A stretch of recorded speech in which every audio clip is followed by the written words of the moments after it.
Hiram Edson era um fazendeiro e um cristão devoto que viveu na cidade de Port Gibson, Nova York, no século XIX. Ele nasceu em 7 de agosto de 1806 no estado de Vermont e mudou-se para Nova York com a sua família em 1816.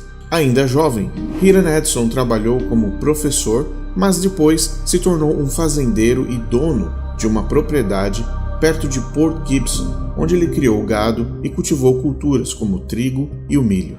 Hiram Edson era um próspero fazendeiro no condado de Ontário, em Nova York, e a primeira esposa de Edson, Epha Chrysler, morreu em 1839, deixando Edson cuidando de 3 filhos. No entanto, ele logo se casou novamente em Port Gibson, Nova York, com a sua esposa Esther M. Parsons. Na época, Edson era um tipo de diácono da Igreja Metodista que havia abraçado a esperança milerita da segunda volta de Cristo, na primavera de 1843, como o próprio William Miller tinha dito que aconteceria. Na sua casa, em Port Gibson, ele logo a transformou num pequeno grupo para os crentes da região que estavam seguindo o milerismo. Se transformou num tipo de igreja doméstica ou um centro para as atividades e reuniões dos mileritas. Em 1844, Edson se envolveu ainda mais no movimento milerita em 2 frentes importantes na divulgação da mensagem da suposta segunda vinda de Cristo. Ele viajou por toda a região como pregador e professor, ensinando sobre a interpretação de William Miller sobre as profecias de Daniel e Apocalipse e os sinais dos tempos que supostamente garantiam que Jesus voltaria em menos de 2 anos, e ele tinha certeza de que Miller estava correto. Como um millerita dedicado a William Miller e ao movimento, Hiram Edson esperava com todas as suas forças que Jesus voltaria em 22 de outubro de 1844, conforme profetizado por William Miller. No entanto, quando o dia passou e Jesus não veio, Hiram Edson, como muitos outros milleritas, ficaram completamente arrasados e confusos. Mais tarde, ele descreveu a experiência como a decepção mais amarga de sua vida. A noite de 22 de outubro passou, a madrugada veio e nada aconteceu. Naquela noite, Hiram Edson, obviamente, não conseguiu dormir. O trauma e a decepção eram grandes demais. Ele mesmo disse que todos juntos choraram como nunca antes. Apesar de ainda haver uma expectativa, ele decidiu deixar o local onde ele estava aguardando Jesus voltar e caminhar até o salão millerita em Port Gibson, Nova York. Juntamente com seu amigo Owen Crozier, eles caminharam em direção ao salão completamente desolados, decepcionados e principalmente desesperados. Enquanto Hiram Edson caminhava, ele clamava a Deus pedindo compreensão e orientação. Porém, antes de chegar até o salão, ainda no meio do caminho, passando pelo meio de um milharal, Hiram Edson teve uma visão que mudaria a sua vida e o curso da história adventista para sempre. Em suas próprias palavras, ele descreveu a cena. Eu estava andando no campo quando passei perto de uma grande árvore em um local isolado. As palavras do Salvador, ditas pouco antes de sua ascensão, brilharam em minha mente. Eis que estou sempre com você, até o fim do mundo. Fiquei maravilhado e a sensação da presença de Deus era tão próxima e tão real que parecia que eu estava cercado por uma nuvem de luz. Era uma nova luz, um novo pensamento e uma nova revelação. Em sua visão, Hiram viu Cristo entrar no Santo dos Santos no santuário celestial, em vez de retornar à terra, como William Miller havia previsto. Hiram ficou impressionado com o significado dessa visão e imediatamente a compartilhou com os outros milleritas. Pouco depois, enquanto Hiram e Crozier estudavam mais sobre a visão recebida e se havia alguma conexão nas escrituras, a Bíblia de Hiram Edson caiu no chão, aberta em Hebreus 8 e 9. Ambos ficaram olhando para a Bíblia no chão e ficaram impressionados, achando que aquela sim era uma confirmação da teoria de que o santuário no céu seria purificado e não, na verdade, o planeta Terra, e muito menos a igreja.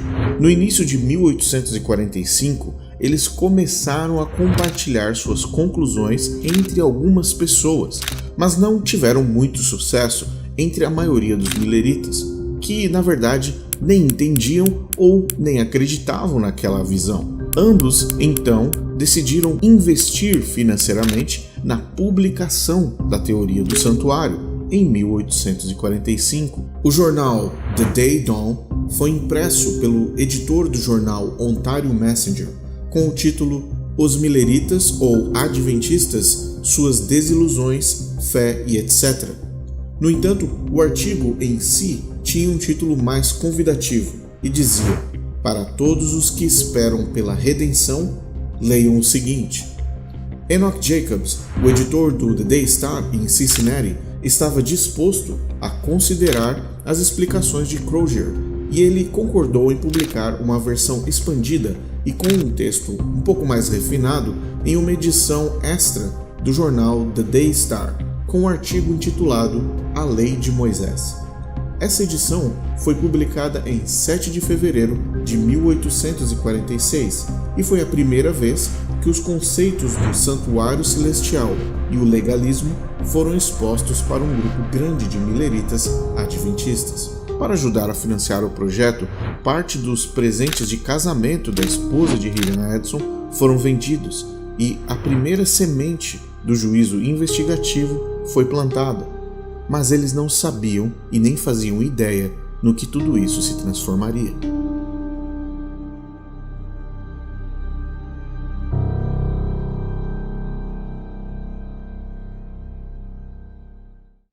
Como você percebeu, a ideia do juízo investigativo nasceu exclusivamente e unicamente de dois eventos sobrenaturais.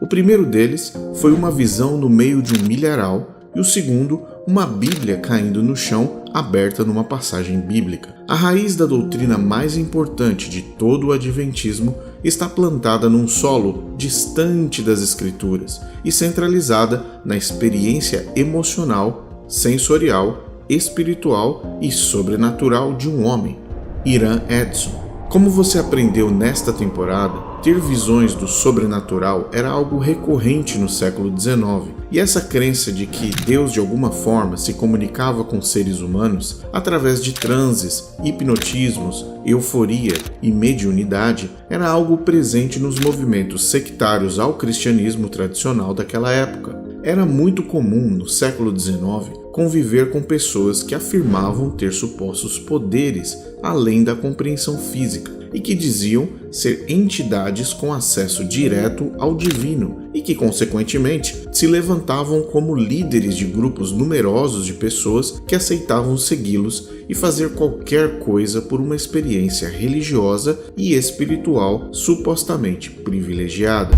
O mais interessante sobre Hiram Edson, além, é claro, da visão que supostamente ele teve, é o fato de que ele sofria influências diretas da cultura local, das crenças estranhas dos visionários e na proposta do reavivamento espiritual do começo do século XIX, justamente como você aprendeu na primeira temporada. Mas se olharmos com mais atenção para o local onde a casa de Hiram Edson estava, vamos notar que a região onde ele morava era um centro espiritualista que influenciava a sua percepção do universo divino. Poucas pessoas conhecem o endereço do homem que teve a suposta visão do santuário celeste. Mas se olharmos com mais atenção, vamos perceber que Hiram Edson tinha vizinhos bastante influentes. Ele vivia na região de Port Gibson, mais precisamente na pequena estrada 27. Próximo à fazenda de Hiram Edson está o canal Erie, construído em 1825, que conectava toda a região histórica do Burnover District, que se tornou conhecida por ter sido uma área fértil para o surgimento de diversos movimentos religiosos e seitas durante o século XIX. A presença do canal também contribuiu para a disseminação dessas seitas e movimentos, já que as pessoas podiam viajar com seus barcos com facilidade e participar das reuniões religiosas e espiritualistas. Apenas poucos minutos a cavalo, na mesma região, você vai encontrar o Monte Cumorah. O Monte Cumorah é um lugar importante para os membros da Igreja de Jesus Cristo dos Santos dos Últimos Dias, ou mais conhecidos como Mormons, porque eles acreditam ser o lugar onde o profeta Moroni escondeu as placas de ouro contendo o registro dos antigos povos americanos, que Joseph Smith, o profeta Mormon, mais tarde traduziu para o livro de Mormon. Além disso, acredita-se que o anjo Moroni, que é o filho de Mormon, visitou Joseph Smith no Monte Cumorah para dar as instruções de como encontrar as placas de ouro. Um pouco mais acima do mapa, do outro lado do canal, você vai notar a presença de uma pequena cabana. Ali moravam as irmãs Fox. Margaret, Leah e Catherine eram 3 irmãs que se tornaram famosas por afirmarem ter se comunicado com espíritos e terem iniciado o movimento espírita moderno. Por fim, se você olhar mais abaixo, você vai encontrar a pequena vila de Palmyra. Lá era a cidade natal de Tiago White, que também convivia nessa região. Portanto, num raio de distância bem próximo, você consegue visualizar com facilidade que na mesma época, na mesma região e envolvidos nas mesmas práticas religiosas muito parecidas, estava um grupo de vizinhos que afirmavam ter visões, que falavam com Deus diretamente, que se comunicavam com seres do universo espiritual, com os espíritos dos mortos, anjos, profetas, ancestrais e supostos deuses de outros planetas. A região do Burnover District era um solo fértil para os movimentos como este e a população que vivia por lá se conectou imediatamente com essas crenças e práticas. Ira Edson era apenas mais um em meio a essa nuvem de confusão, incorporação e fé.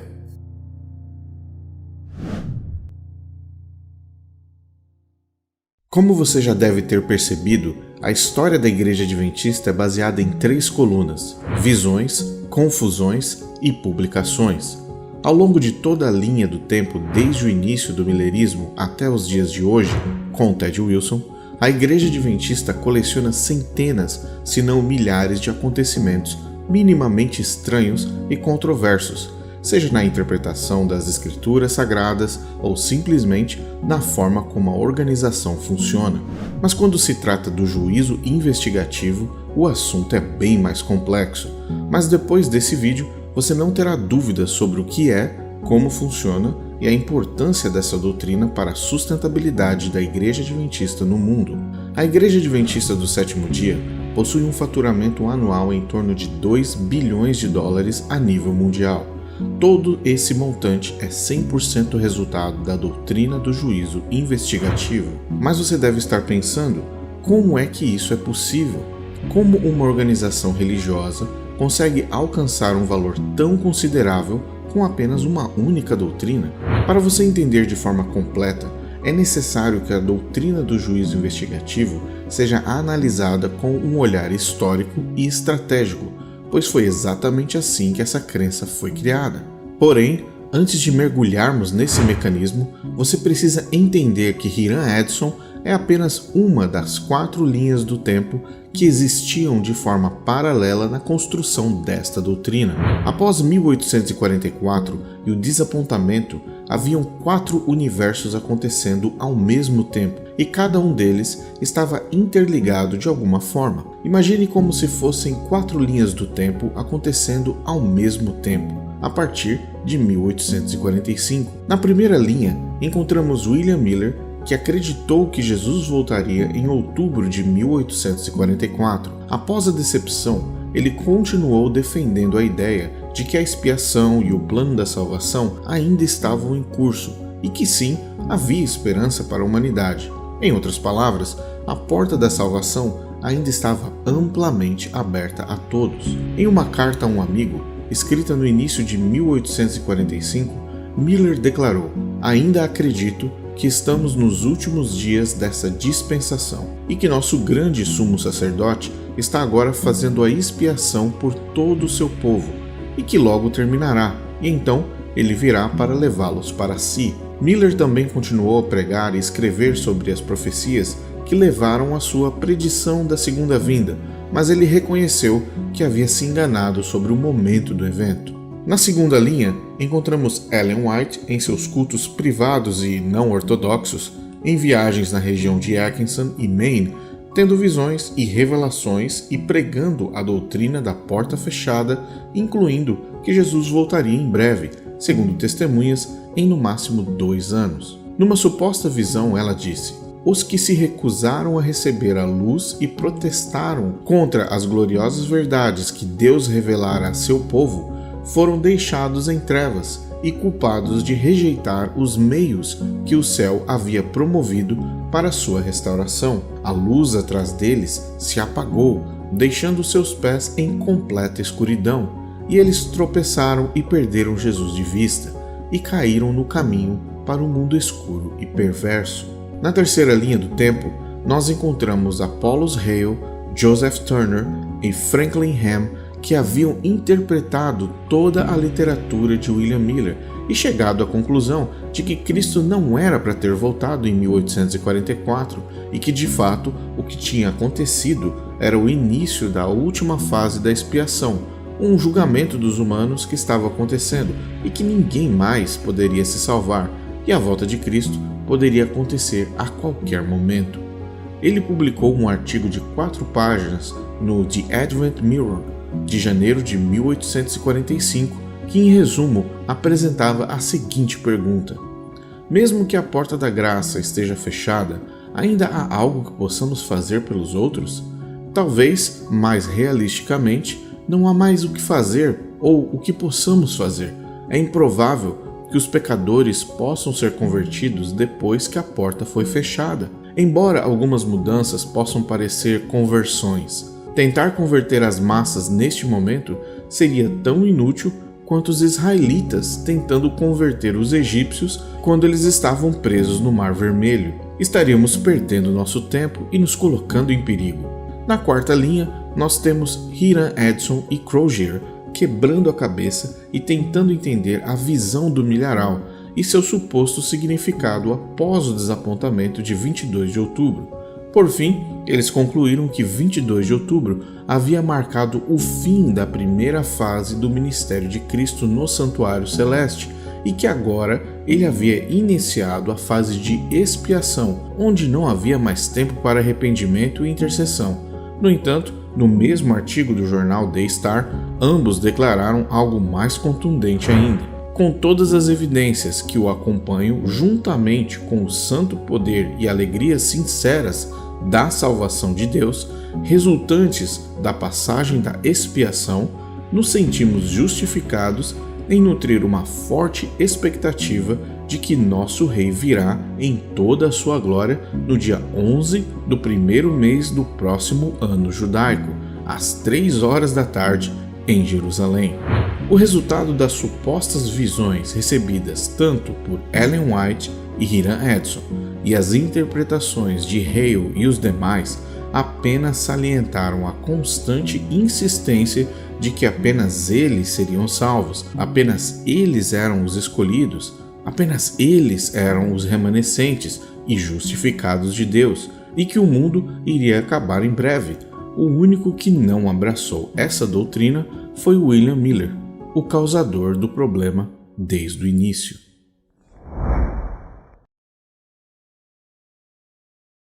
O ano de 1845 avançava e todas essas frentes de liderança se fortaleciam cada vez mais graças às crenças que mencionamos no segmento anterior. No entanto, essa corrida de cavalos começava a entrar em sua reta final, onde muitas das crenças que eram pregadas se tornaram mais fortes ou completamente obsoletas, como as novas datas da volta de Cristo. No entanto, algo estranho começou a acontecer dentro do novo adventismo que iria determinar a relevância de Hiram Edson, a importância de sua visão no milharal e sua sobrevivência no movimento.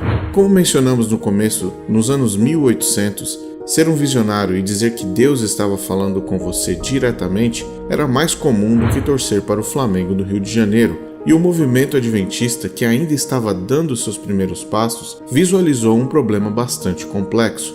tinha muita gente tendo visões ao mesmo tempo. Entre março e abril de 1845, uma outra linha do templo se formou. Essa linha era composta por José Bates. Ele era um homem muito rico e capitão do mar e guerra, e tinha um nível educacional bastante elevado e havia se convertido ao milerismo em 1839, e após o desapontamento, ele voltou a estudar a Bíblia. No entanto, em abril de 1845, José Bates leu um panfleto de um homem chamado Thomas Preble, que era um pastor batista do livre-arbítrio, que defendia a guarda do sábado como sendo mandatória de acordo com a lei mosaica. Essa mensagem havia sido repassada por uma mulher chamada Rachel Oakes Preston, que era uma batista do sétimo dia. Mas espera aí, por que nós estamos falando da guarda do sábado? Pois é, porque tudo está conectado. Após ser convencido sobre a guarda do sábado, José Bates começou a montar um quebra-cabeças na sua mente que tentava justificar o fato de Cristo não ter voltado em 1844. Ele havia lido a teoria de Hale, havia acompanhado a posição de William Miller, mas não estava 100% convencido. Foi então que ele teve acesso ao artigo de Crozier do Daystar, apresentando uma interpretação da visão de Hiram Edson e o argumento da passagem do Santo para o Santíssimo. Logo no início de 1846, José Bates viajou para se encontrar com Hiram Edson e Crozier, e foi então que ele encontrou a peça que estava faltando. As 5 linhas do tempo se encontraram na Primavera Americana de 1846, formando a primeira estrutura doutrinária do juízo investigativo, composta por 5 peças: a visão da passagem de Cristo do Santo para o Santíssimo, o início do julgamento, o fechamento da Porta da Graça, o período de 7 anos da expiação, a guarda do sábado e a volta de Cristo no outono de 1851. Esse era o kit do juízo investigativo versão 1.0, e ele se tornaria o carro-chefe do movimento adventista. No entanto, como eu disse anteriormente, existiam muitos visionários e visionárias viajando pela cidade e se apresentando como mensageiros de Deus. Tiago White e Ellen White já haviam conseguido se livrar de vários concorrentes da região do Maine, porém, Hiram Edson era o visionário que eles não poderiam descartar facilmente, pois ele era o responsável pela visão mais importante que estruturava toda a doutrina do juízo. Após a publicação da visão e interpretação em 7 de fevereiro de 1846 no jornal The Daystar, Ellen White imediatamente visualizou a solução com relação ao visionário concorrente, Hiram Edson. Ellen White disse que Deus havia revelado a ela mais de um ano antes a verdadeira luz sobre o santuário e que isso havia sido dado a Crozier, que escreveu o artigo, e não Hiram Edson, a pessoa que de fato havia recebido a visão, automaticamente alegando que Deus se referia a Crozier e não a Hiram Edson. Ela escreveu: "O Senhor me mostrou em visão há mais de um ano que o irmão Crozier tinha a verdadeira luz sobre a purificação do santuário e que era a sua vontade que o irmão Crozier escrevesse a visão que ele nos deu no Daystar Extra de 7 de fevereiro de 1846. Sinto-me totalmente autorizada pelo Senhor a recomendar esse artigo a todos os santos." Com esse movimento estratégico, mediúnico, visionário e autorizador, Ellen White isolou Hiram Edson, publicando que Deus havia autorizado ela a recomendar o artigo como sendo a palavra final sobre a interpretação do santuário. A partir desse dia, o nome de Hiram Edson, incluindo sua visão, passaram a sofrer mudanças com o objetivo de impedir que ele surgisse como um novo mensageiro de Deus, colocando em risco a autoridade de Ellen White.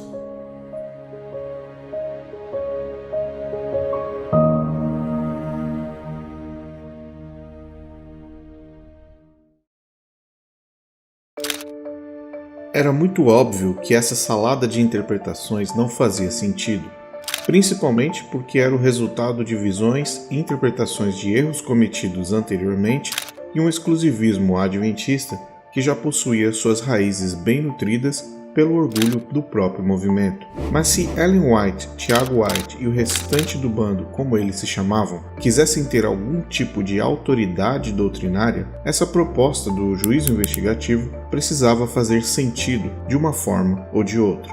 O resumo da doutrina era o seguinte: Cristo subiu aos céus após a ressurreição e se encontrou com o Pai, sentando-se à direita dele e iniciando o trabalho intercessório sobre a humanidade até o ano de 1844. Esse período entre a chegada de Cristo no céu e o ano de 1844 representavam a parábola das 10 virgens, onde todas tinham o óleo nas lâmpadas e estavam prontas para entrar no casamento com o noivo. Após 1844, o noivo chega, representado por Cristo, porém, ao invés de voltar à Terra em 22 de outubro, como William Miller tinha pensado, Cristo, o noivo, passa do lugar santo do santuário, simbolizado pelo lado de fora da festa, para o Santíssimo, simbolizado pelo lado de dentro da festa do casamento. Após passar de um lugar para o outro, ele fecha a porta e bloqueia o acesso ao Santíssimo, exatamente como o noivo da parábola das 10 virgens fez, deixando para fora as virgens com as lâmpadas apagadas. Seguindo a mesma lógica da parábola, ao passar para o lugar santíssimo do santuário, Cristo, o noivo, leva consigo aqueles que estavam com as lâmpadas acesas, ou em outras palavras, aqueles que aceitaram a mensagem de William Miller, representada pela luz das lâmpadas. Todos aqueles que rejeitaram William Miller ficaram para fora, perdidos para sempre, exatamente como as virgens que não tinham óleo nas lâmpadas. Agora, Cristo, dentro do lugar santíssimo, iria iniciar um tipo de juízo investigativo sobre toda a humanidade, perdidos e salvos, e após o término desse período, ele então voltaria ao planeta Terra. Enquanto isso, o sábado, o 7º dia da semana do calendário gregoriano, seria o selo identificador entre aqueles fiéis a Deus e o diferenciador durante o julgamento que supostamente estava em curso no céu. Portanto, guardar o sábado era o sinal real daqueles que seguiam os mandamentos de Deus da forma correta. Por fim, a teoria de que esse período de expiação duraria 7 anos e que no final Cristo voltaria em 1851. E essa foi a razão pela qual Cristo não tinha voltado em 22 de outubro de 1844. Realizar um malabarismo bíblico para explicar essa doutrina não era uma missão fácil, e muito menos para um grupo de pessoas que não tinha experiência em estudos aprofundados da Bíblia, não eram teólogos e nem faziam parte da academia. E o desafio de conectar a Bíblia nessa doutrina começou a ficar evidente com o passar do tempo. Ellen White, Tiago White, Crozier, Hiram Edson, entre outros, começaram a estudar diariamente por horas e horas, varando a madrugada, tentando ligar os pontos, porém sem sucesso. Veja o que Ellen White disse. Encontrei-me com eles, estudamos e oramos fervorosamente. Muitas vezes ficávamos juntos até tarde da noite e às vezes a noite toda, orando por luz e entendimento e estudando a palavra. Vez após vez, esses irmãos se reuniam para estudar a Bíblia a fim de conhecer seu significado e estar preparados para ensiná-la com poder, até o ponto em que chegavam no limite durante os estudos e diziam: não podemos fazer mais nada. Era nessa hora que o Espírito do Senhor vinha sobre mim e eu era arrebatada em visão, e uma explicação clara das passagens que estávamos estudando era dada a mim como instrução sobre como deveríamos trabalhar e ensinar com eficiência. Assim, foi concedida luz que nos ajudou a compreender as Escrituras a respeito de Cristo, sua missão e o seu sacerdócio. Veja outra declaração de Ellen White. Durante todo esse tempo, eu não conseguia entender o raciocínio dos irmãos. Minha mente estava travada, por assim dizer, e eu não conseguia compreender o significado das Escrituras que estávamos estudando. Essa foi uma das maiores tristezas da minha vida. Eu estava nessa condição de espírito até que todos os pontos principais de nossa fé fossem esclarecidos em nossa mente e em harmonia com a palavra de Deus. Os irmãos sabiam que, quando eu não estava em visão, eu não podia entender esses assuntos, e eles aceitaram isso como sendo uma luz direta do céu às revelações que foram dadas. Como você percebeu, a doutrina do juízo investigativo é o fruto direto de visões que supostamente aconteceram no decorrer de mais de 600 dias, desde Hiram Edson no milharal até dezenas de visões que Ellen White precisou ter para tentar dar sentido ao conjunto de teorias e interpretações vindas de diversas pessoas. Existe um ditado popular que diz: aquilo que começa errado, termina errado. Esse seria o slogan principal de uma doutrina que nunca foi baseada na Bíblia, ou pelo menos na interpretação correta da palavra de Deus, mas sim baseada em visões que, além de reforçarem o erro, passaram a enganar muitos corações. Por fim, José Bates, que havia trazido consigo a crença da guarda do sábado diretamente da doutrina escrita dos batistas do sétimo dia, só viu sua proposta realmente ser implementada a partir de 1847, graças novamente a uma visão que Ellen White teve sobre o sábado, o que indica mais uma vez que a dependência doutrinária adventista estava ligada aos momentos sobrenaturais de uma visionária victoriana. Ellen White relata que, em visão, Deus a levou até a Cidade Santa e mostrou para ela a Arca do Concerto dentro do lugar santíssimo onde Jesus estava. É claro que a descrição de tudo o que ela viu não difere do santuário mosaico. No entanto, nessa visão, as tábuas da lei receberam um tratamento especial, porque entre todos os mandamentos, o quarto, que fala sobre a guarda do sábado, brilhava mais do que todos os outros. Veja o que ela disse: eu vi um anjo voando rapidamente para mim. Ele, rapidamente, me carregou da terra para a cidade santa. Na cidade, eu vi um templo no qual eu entrei. Na arca estava o pote de ouro com maná, a vara de Arão que brotou e as tábuas de pedra que se dobravam como um livro. Jesus os abriu e viu os 10 mandamentos escritos neles com o dedo de Deus. Em uma mesa havia 4 e na outra 6. Os 4 da primeira mesa brilhavam mais do que os outros 6, mas o quarto, o mandamento do sábado, brilhou acima de todos eles, pois o sábado foi separado para ser guardado em honra do santo nome de Deus. O sábado parecia glorioso, uma áurea de glória estava ao seu redor. Com essa visão, a estrutura doutrinária da Igreja Adventista do Sétimo Dia estava finalmente completa e 100% baseada em visões, transes, atos sobrenaturais, bibliomancia, interpretações desconectas e a dependência constante e autoritária da fonte de todas as respostas e revelações, Ellen White.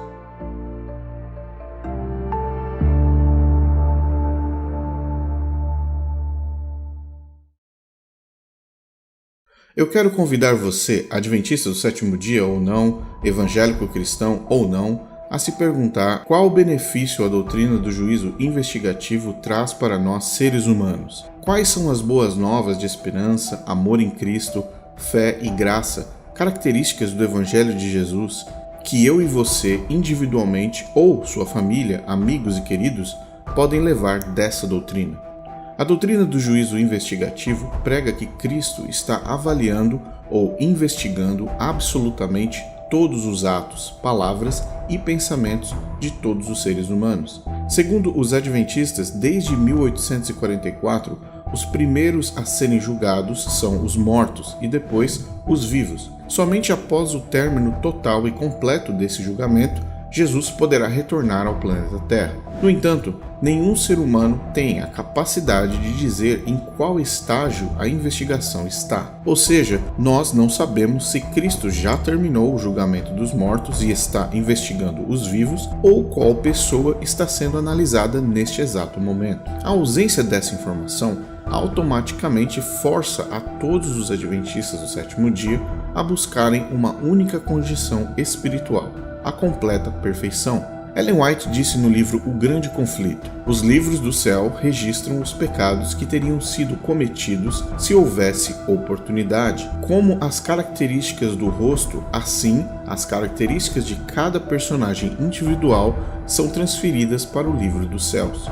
Cada palavra, cada ato, cada pensamento deve resistir ao teste do julgamento. Portanto, segundo essa doutrina, todos nós iremos ser julgados por absolutamente tudo o que fizermos e pensamos, e até mesmo depois de mortos, seremos julgados por nossa influência. Veja o que ela disse no mesmo livro: cada impulso, cada ação, cada hábito, cada pensamento será submetido ao escrutínio dos tribunais celestiais. E se a alma for encontrada em harmonia com Cristo, se todas as suas obras forem feitas em Deus, se seus pensamentos forem puros e verdadeiros, então ele receberá a aprovação de Deus. Mas se suas obras forem más, se ele corrompeu seus caminhos diante de Deus e dos homens, então a sentença será pronunciada contra ele. A influência que ele exerceu em sua vida não morrerá com ele.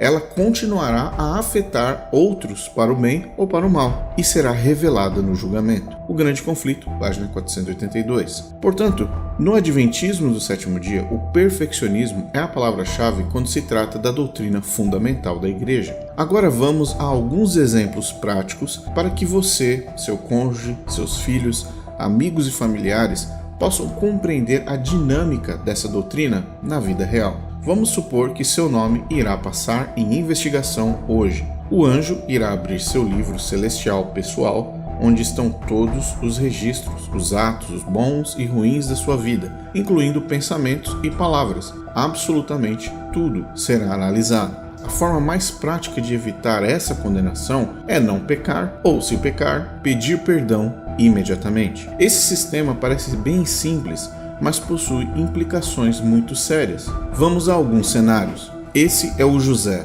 Ele é uma pessoa que durante toda a sua vida tomou muitas decisões erradas, cometeu crimes e continua vivendo distante de Cristo. José está vivendo sua vida normalmente, em casa, contando o dinheiro de seu último assalto. Enquanto isso, sem que José saiba, o nome dele está sendo analisado no juízo investigativo no céu. E como você já deve imaginar, o livro do José não está com uma cara muito boa. Por causa disso, a decisão final é que José, infelizmente, não terá direito à vida eterna e irá ser aniquilado no fogo do inferno quando Jesus voltar. Mas José continua vivo na sua casa contando o dinheiro do assalto. Enquanto ele conta o dinheiro do assalto, seu destino espiritual foi decidido e ele perdeu a salvação. Porém, José continua vivo na terra e após muita insistência, ele atende o telefonema de sua mãe, que ora por ele todos os dias. Ela o convida para um culto de oração e, finalmente, após muita insistência, ele aceita. Na igreja,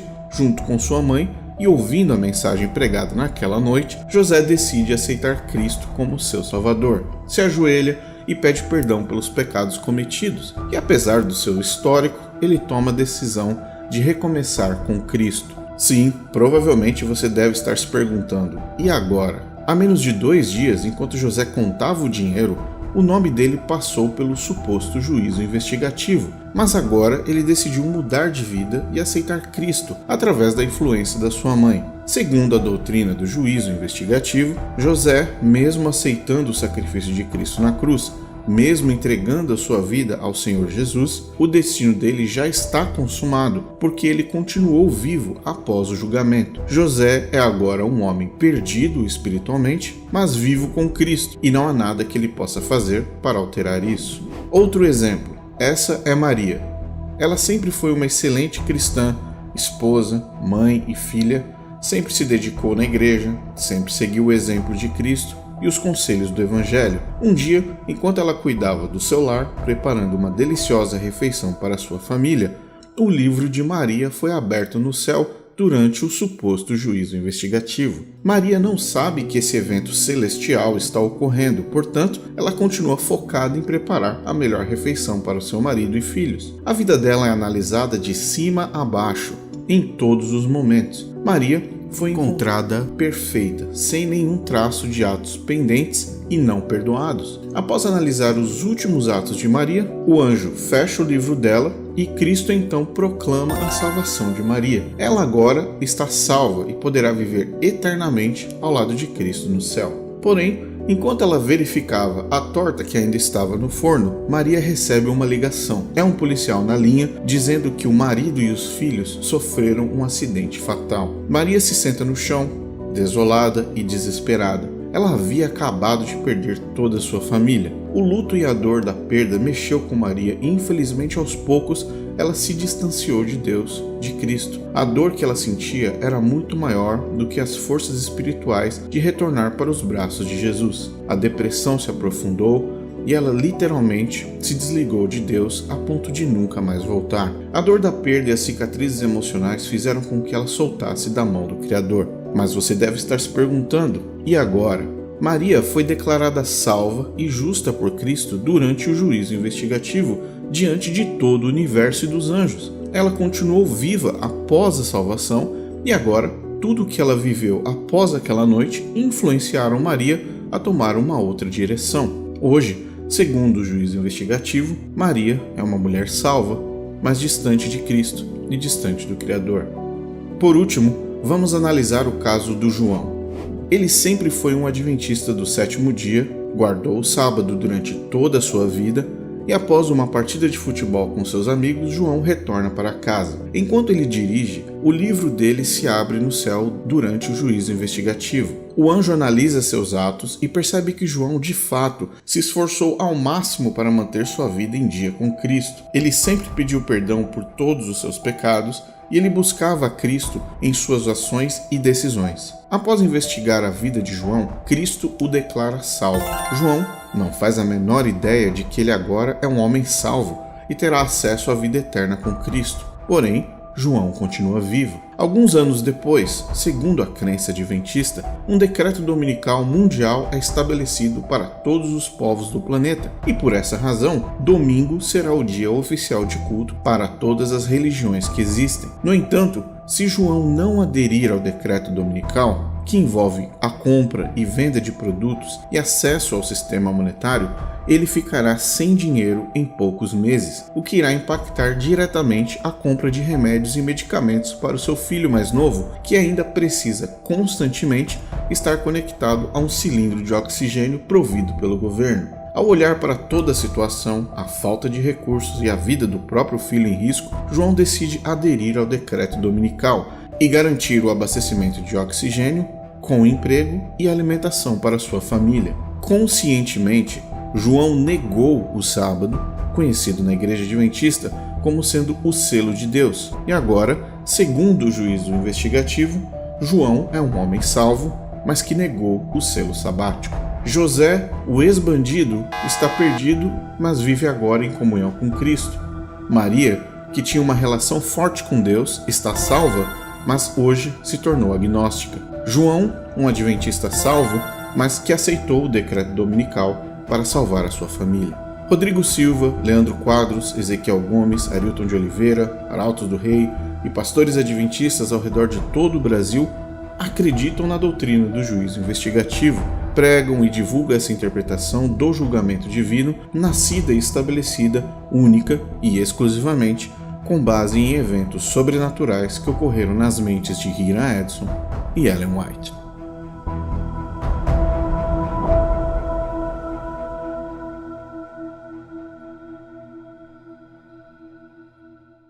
O mais interessante sobre a história das origens do juízo investigativo é o fato de que Crozier decidiu deixar o adventismo. Crozier deixou a organização adventista em 1855 devido às divergências com a liderança da igreja, Tiago White e Ellen White, particularmente sobre a natureza da doutrina da expiação.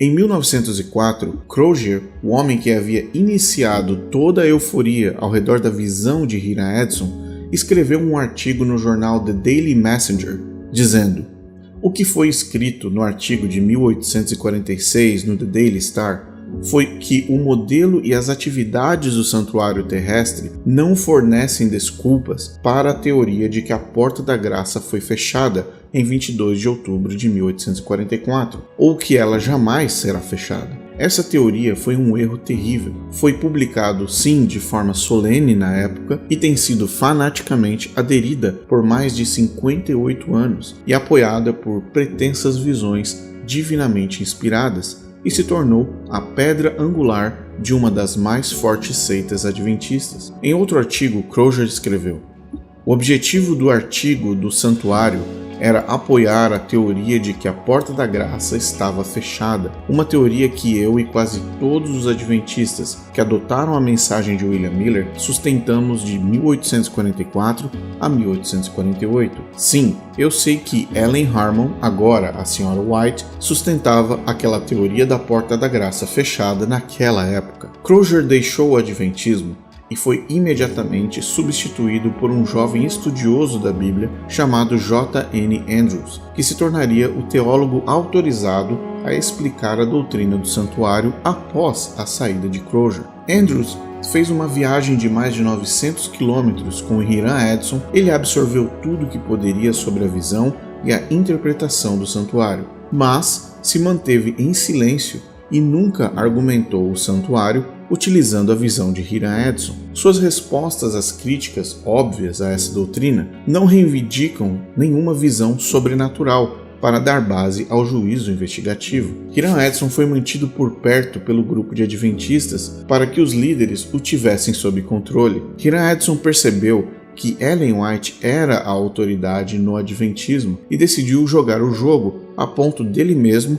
alterar pontos importantes da sua visão ao longo do período em que esteve servindo à organização, justamente para favorecer as doutrinas que haviam sido desenvolvidas com base na visão que ele supostamente teve. Na literatura adventista, entre os anos de 1845 e 1852, apenas Crozier recebeu crédito pela estrutura da doutrina do santuário. Hiram Edson apareceu apenas como um contribuidor financeiro para a publicação de Crozier, e não foi sequer mencionado como o visionário iniciador.